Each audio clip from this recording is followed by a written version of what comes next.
لیکن جو باطن کی دنیا ہے ان پہ ہماری توجہ جاتی نہیں ہے۔ قرآن کے باطنی میسج جو ہے وہ ہمارے اندر اترتے نہیں ہیں۔ قرآن کے ظاہری پہلو بھی ہماری ذات میں نہیں اترتے۔ قرآن ہمیں کہتا ہے پاک رہو، ہم کتنا پاک رہتے ہیں۔ قرآن کہتا ہے برائیوں سے بچ کے رہو، ہم کتنا برائیوں سے بچ کے رہتے ہیں۔ قرآن کہتا ہے کہ نیکی پہ چلو اور نیکی کی دعوت دو، ہم کتنی نیکیاں کرتے ہیں اور کتنا دوسروں کو نیکی کی طرف لاتے ہیں۔ قرآن نے اور بہت سارے احکامات دیے ہیں۔ قرآن کے ظاہری پیغام کو بھی ہم نہیں ٹھیک سے ادا کرتے، اس کے باطنی پہلو میں تو ہم جاتے نہیں ہیں۔ لہذا جو ظاہر ہے وہ مجاز ہے، اور مجاز جو ہے وہ حقیقت نہیں ہے۔ مجاز ایک استعارہ ہے، ایک جھوٹ ہے۔ تو لہذا جو کچھ بھی ہم کر رہے ہیں یہ سب کچھ جھوٹ کر رہے ہیں، حقیقت سے ہمارا کوئی واسطہ تعلق رہا نہیں ہے۔ اور حقیقت سے تعلق تو تب ہوگا جب ہمارا ذہن اس میں ہوگا۔ حضور نبی کریم صلی اللہ علیہ وسلم نے فرمایا لا صلاۃ الا بحضور القلب، نماز نہیں ہوتی سوائے دل کی حاضری کے۔ دل تو ہمارا مسجد میں ہوتا نہیں ہے، دل تو اللہ کے حضور میں حاضر نہیں ہوتا، دل تو حضور نبی کریم صلی اللہ علیہ وسلم کے سامنے حاضر نہیں ہوتا، دل کا تو سجدہ ہو نہیں رہا، دل کا رکوع ہو نہیں رہا، دل میں تلاوت اتری نہیں ہے، دل میں ذکر اترا نہیں ہے، دل میں نور اترا نہیں ہے۔ تو لہذا یہ ساری چیزیں ہمارے کام نہیں آتی۔ اس کی وجہ یہ ہے کہ ہمارا ذہن یکسو نہیں ہے۔ ہزاروں خیالات، ہزاروں ابہامات، ہزاروں پلاننگ، 62,000 ویوز جو ہے وہ ہمارے ذہن سے اٹھتی رہتی ہیں، آنا جانا ان کا لگا رہتا ہے۔ یہ اتنی پھیلی ہوئی دنیا جو ہمارے ذہن سے وابستہ ہے، اس میں وہ دنیا کے ریفلیکشنز ہمارے ذہن میں جو اتری ہوئی ہیں، ہم اکیلے بھی بیٹھے ہوں تو دنیا کے مختلف ریفلیکشنز کے تصور ہمارے اندر اترے ہوئے ہوتے ہیں۔ لہٰذا ہم اکیلے اپنے کمرے میں ہوتے ہوئے بھی دنیا کی مختلف ریفلیکشنز میں گم ہوتے ہیں۔ ہم یہاں گھر میں اکیلے بھی نہیں ہوتے۔ بالکل اسی طرح ہماری جب تک ذہنی یکسوئی نہیں ہوگی، ہمارا ذکر ہمیں فائدہ نہیں دے گا۔ ہم جب اللہ اللہ کا ذکر کرتے ہیں، چاہے رات کے وقت میں کریں یا دن کے وقت میں کریں، جب بھی ہم ذکر میں بیٹھے ہیں، ذکر کی محفل سجائی ہے، ہم نے اللہ اللہ کا ذکر جیسے زبان پہ ہم نے سجایا ہے، تو ہمارے ذہن میں بھی وہ اللہ اللہ کا ذکر اترنا چاہیے۔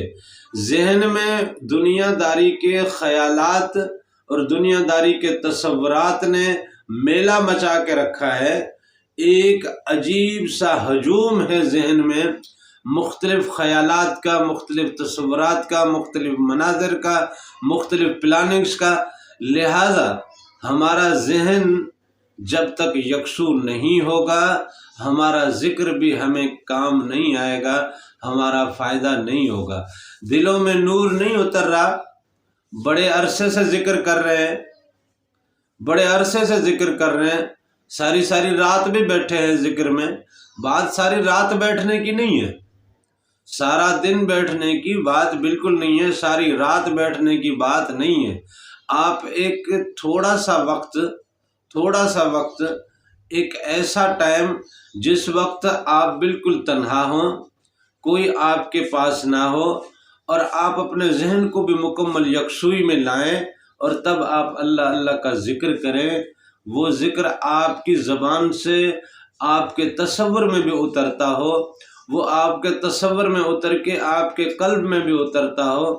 وہ یکسوئی والا ذکر آپ تھوڑی دیر بھی کریں اور مسلسل کریں، چند دنوں میں آپ دیکھیں گے آپ کے دل میں نور کی ایک لہر اترے گی، نور کی ایک دھڑکن شروع ہوگی، آپ کے سینے میں اللہ کے نور کا ایک اپنا ہی دورہ ہوگا، ایک اس کی اپنی الگ سے ایک دھڑکن ہوگی۔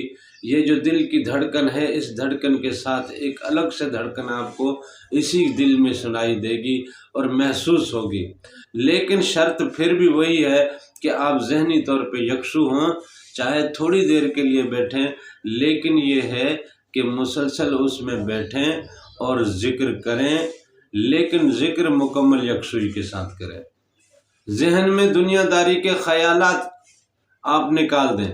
اس کے لیے ہمیں بزرگوں نے یہ بتایا ہے کہ نیم روشنی میں بیٹھیں اور کوشش کریں کہ اس میں اللہ جو ہے وہ لکھ کے اپنے سامنے رکھیں، تاکہ آپ کی آنکھوں میں اس میں اللہ کا ایک عکس سامنے ہو، آپ کی زبان پہ بھی اللہ کا ذکر ہو، آپ کی آنکھ میں بھی اس میں اللہ کا عکس ہو، تو وہ پھر ذہن میں جلدی اترتا ہے۔ تھوڑے ہی دنوں میں آپ کے ذہن میں بھی وہ نقش ہونا شروع ہو جائے گا، اور پھر ذکر کرتے ہوئے آپ اس میں ذات کا، اس میں اللہ کی ضرب بھی اپنے دل پہ لگائیں، تاکہ وہ جو زنار کے جالے ہیں، وہ جو زنگ ہے، وہ زنگ چھٹنا شروع ہو جائے، وہ جالے جلنا شروع ہو جائے۔ جب یہ جالے جل جائیں گے، یہ زنگ اتر جائے گا، تو دل منور ہوگا، دل کی کھڑکی کھلے گی، دل میں نور اترے گا۔ لہذا آپ ذکر سے پہلے اس بات کا اہتمام کریں کہ ایک خوبصورت سا ایک کتبہ اپنے ہاتھ کا بنا لیں، یا بازار سے لکھے ہوئے کتبے بھی ملتے ہیں، لیکن کوشش کریں کہ بہت زیادہ رنگین نہ ہو کہ آپ کا خیال رنگوں میں گم ہو۔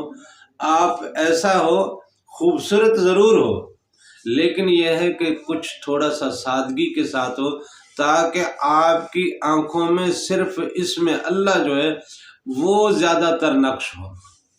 جب پھر آپ اللہ کا ذکر کریں گے تو انشاءاللہ وہ پھر آپ کے دل میں بھی اترے گا، اور تھوڑے ہی دنوں میں آپ محسوس کریں گے کہ آپ کے دل میں اسم کا نور اترنے لگا ہے، آپ کے دل میں ایک الگ سے دھڑکن وہ جاری ہونے لگی ہے، اور یوں آپ کے دل سے پھر روح کی طرف یہ دھڑکن جائے گی۔ یہ تھوڑے دنوں میں بھی ہو سکتا ہے، زیادہ دن بھی لگ سکتے ہیں، لیکن ان سب پہ جو لاگو ہوتا ہے قانون، وہ یکسوئی کا ہوتا ہے۔ ذہنی یکسوئی جب تک نہیں ہوگی، آپ کو ذکر کا فائدہ نہیں ہوگا، کیونکہ ہمارا ظاہر جو کچھ بھی ہے یہ مجاز ہے، اور جو ہمارا باطن ہے وہی حقیقت ہے۔ تو حقیقت ہی جب ذکر میں شامل نہیں ہوگی تو مجاز کے ذکر کا تو کام نہیں ہے۔ لہذا ذہنی یکسوئی کی دعا بھی کریں اللہ تعالیٰ سے، اور کوشش بھی کریں، اور اللہ تعالیٰ سے دعا ہے کہ وہ ہمیں اپنے اور اپنے حبیب کے عشق کی دولت نصیب کرے۔ آمین۔ جزاک اللہ۔